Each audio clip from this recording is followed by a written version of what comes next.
Did you know that one of the most important people in the civil rights movement was an openly gay black man? Hi friends, my name is Joe Bushy and this is Be Gay, Make History, a history podcast focused on the LGBTQ community. And this week, we are focusing on the inspirational life of Bayard Rustin. When we talk about the history and the legacy of Bayard Rustin's life, he's often described as Dr. Martin Luther King Jr.'s right-hand man, especially during the March on Washington and the events before it. And it is correct that he was Dr. King's right-hand man, but the rest of his life and the importance he had in history gets left out of the discussion. In my opinion, it kind of reduces him to that single monumental day and leaves everything else out of his story. Now, he did have a very large sway on Dr. Martin Luther King and the direction that the civil rights movement would go. Rustin is one of the two people who talked Dr. King into going the nonviolent route for protesting. That wouldn't happen until 1956 when the two met before the Montgomery bus boycott. But Rustin's views on nonviolent protesting and activism were solidified in his upbringing. Rustin was born in March of 1912 in Westchester, Pennsylvania, and it would be his grandparents, Julia and Jennifer Rustin, that would raise him. He was actually raised to believe that his mother Florence was actually his older sister. I assume this is because at the time Florence was 16 when he was born, and a teen mother at this time in the world would have been a very bad thing. His grandmother Julia, who was a member of the Religious Society of Friends, or also known as the Quakers. This Protestant Christian religion focused on peace, equality, community, and the dedication to Christ through the spiritualization of human relations. From what I can tell from my reading, this last part was a means of strengthening your bonds within your family, community, and the world, generally strengthened your connection to Christ. Now, that is just my interpretation of what that meant, but take it with a grain of salt because I am not religious myself. These Quaker ideals would stay with Rustin along with the influence of his grandmother's activism. She was a member of the NAACP, or the National Association for the Advancement of Colored People. She would often host their members of leadership in her spacious home, and this would mean that Rustin would be influenced by their beliefs and their thoughts, and take that influence as he grew up. The beginning of his public activism would not start until his college years. He began his college career in 1932 when he accepted a music scholarship to the Wilberforce College. He actually went on to be a very accomplished tenor. Now, he would eventually be expelled from Wilberforce for his activism in 1936 when he organized a strike. After being expelled from Wilberforce, he would soon attend the Cheney State Teachers College with another scholarship in music. In 1937, he would move from Pennsylvania to Harlem in New York City, and he would attend the City College of New York. The year prior to this, while he was between Wilberforce and Cheney State, he would join the Young Communist League. It was a decision that would be used against him to attack his credibility for the rest of his life. Now, throughout his life, he fought for equality and justice on many different causes. But that streak would begin with the Young Communist League. Now, if you're an American, you may have an unintentional flinch that happens when you hear the word communism. I know that I have the same reaction, and that can be traced back to the Cold War, McCarthyism, the Second Red Scare, and the Lavender Scare, which is a whole thing we're going to be discussing in another episode. It is important to note that Rustin joined the Young Communist League before the Red Scare happened. And he joined the Young Communist League because at the time, the communists were actively fighting for racial justice within the United States. Rustin would remain an active member until 1941 when Germany invaded the USSR and the party's focus shifted from racial justice to pressuring the United States to go to war. With his Quaker upbringing, Rustin was adamantly anti-war. This, with a host of other things, was the main reason he left the Young Communist Party. It would be after leaving the Young Communist League that he would become the most active in his fight for equality and nonviolent protesting. He did so much from 1941 to 1956 that I'm probably just going to list off most of what he did so that you can research it yourself later if you're interested. but I'm going to touch on the most important things that he did in that time frame. In 1941, he would join the socialist group, the Fellowship of Reconciliation, where he would work as the youth organizer alongside his future mentors, Philip Rudolph and A.J. Must. In this role in 1941, he would help organize the March on Washington of 1941. This march didn't end up taking place. I would suggest looking up more on that topic for the reasons why. At the same time, he would co-found CORE, or the Congress of Racial Equality. It was said in some of the reading that he also traveled to California to fight for the rights of the Japanese Americans that were imprisoned in the internment camps, trying to protect their property and livelihood. In that reading, it was mentioned that there is no solidified date as to when he did this, and the Wikipedia article also noted that it needed more research to confirm this. In 1942, he would become a pioneer in the idea of the Freedom Riders.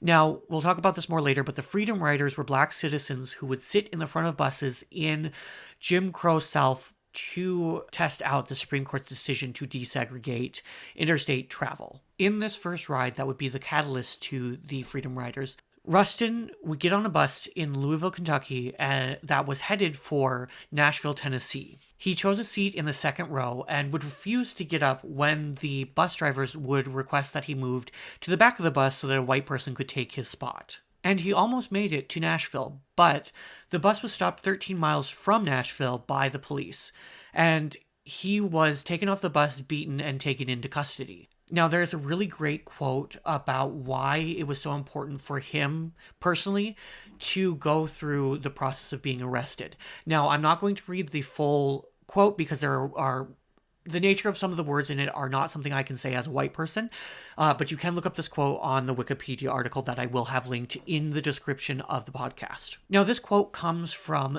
the Washington Blade from the 1980s. In it, he discusses why it was so important that he felt he needed to be arrested, and it solidified his belief of his own importance as a gay person. This quote comes after a child had tried to reach for his necktie, a white child, and his mother had said to the effect, "Don't touch the N slur." And the quote goes, "If I go and sit quietly at the back of that bus now, that child who was so innocent of race relationships that it was going to play with me will have seen so many blacks go to the back and sit down quietly that is going to end up saying, 'They like it back there. I've never seen anybody protest it.' I owed it to that child, not only to my own integrity, I owed it to that child that it should be educated to know that blacks do not want to sit in the back, and therefore I should get arrested, letting all of these white people in the bus know that I did not accept that. It occurred to me shortly after that it was an absolute necessity for me to declare homosexuality, because if I didn't, I was part of the prejudice. I was aiding and abetting the prejudice that was a part of the effort to destroy me." And this is probably the pivotal moment where Rustin decided never to be ashamed of being openly homosexual.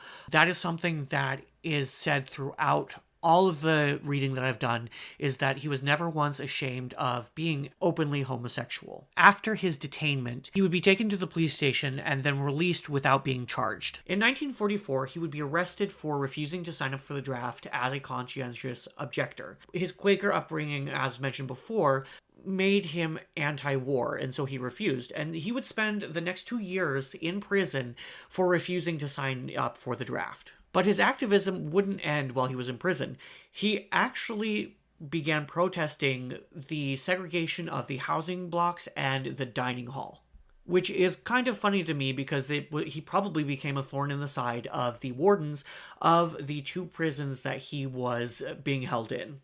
He would end up being released in 1946 and would continue with, as I mentioned before, his activism.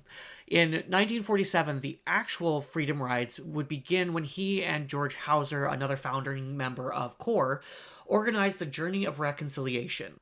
As I mentioned a little bit earlier, these freedom rides were to test out the 1946 Supreme Court ruling that segregation on interstate travel was illegal. Using Rustin's original ride as the blueprints for their movement forward, they had a team of 14 men divided equally by race. They would go in pairs and they would travel through the Jim Crow states in the South, and were often arrested. It is important to note here that the NAACP actually opposed these rides as they thought they were too meek, which was a pretty common reaction to much of Rustin's anti-violent protesting.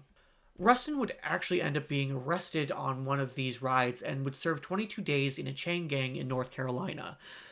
For those of you who don't know what a chain gang is, it's kind of almost what it sounds like.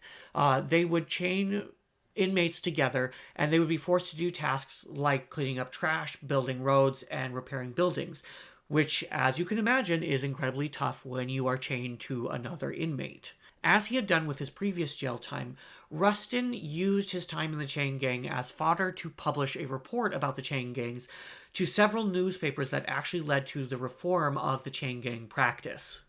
Between 1948 and 1956, Rustin would be arrested numerous times in both India and Africa for protesting British occupation of India and protesting and working with the West African independence movement.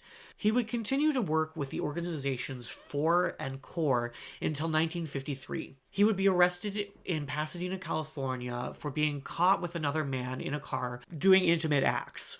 This was a time in American history where it was thought that being gay was a mental disorder and it was criminalized as a sex perversion.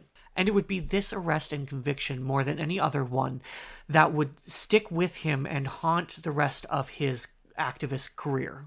And even with this arrest and conviction, he still was open about his sexuality. He didn't let that scare him into hiding it.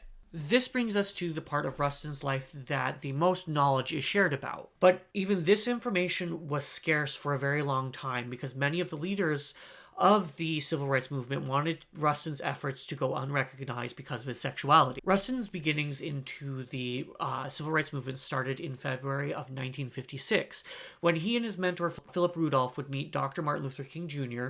while he was organizing the public transport boycott, which would eventually be known as the Montgomery Bus Boycott. Now, prior to meeting Rustin, King hadn't really considered nonviolent action as an option. Rustin recalled that the first visit, Dr. King was permitting himself and his children and his house to be protected by guns. And it was through Rustin's teachings that Dr. King began to understand how nonviolent tactics of protest could be used to his advantage and moved the movement forward in this direction. Dr. King also recognized Rustin's strengths in organizing the connections he had and his knowledge.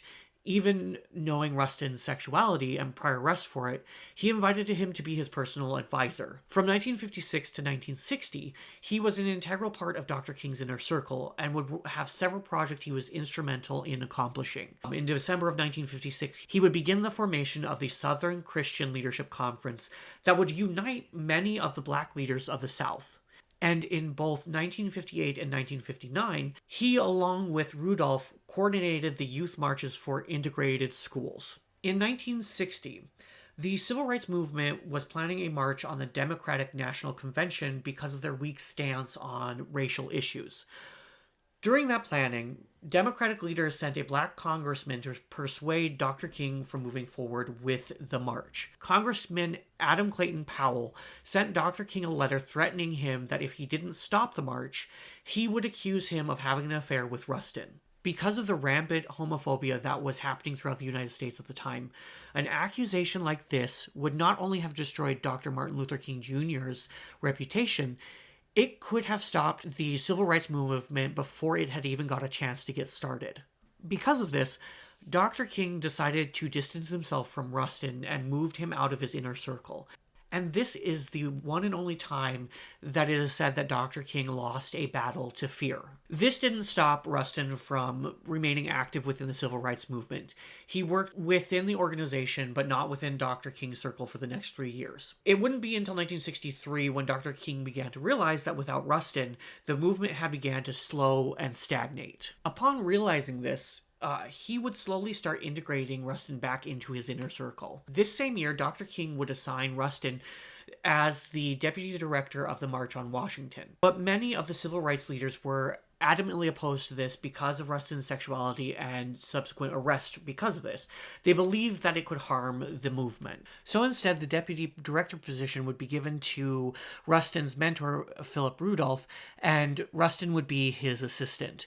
This was in the hopes that it would keep Rustin's name in the background so that the public wouldn't gain knowledge of him participating. This didn't end up working out, and many people began to recognize him for the work that he was doing within the movement. He and Rudolph, working together as a team, were able to bring together and guide the event in under 2 months, which, when you think about it, is an insane amount of time to accomplish what they did end up accomplishing. Now, the week prior to the march, the organizers estimated that there would be maybe 90,000 people that would show up, when in reality, nearly 300,000 people attended the March on Washington and were there when Dr. Martin Luther King gave his now immortalized "I Have a Dream" speech. And Bayard Rustin, along with Rudolph, was the mastermind behind this event. Rustin would continue to be an activist and fight for equality for the next 2 decades. During the 1970s, he would focus his activism on economic injustices and anti-colonialism.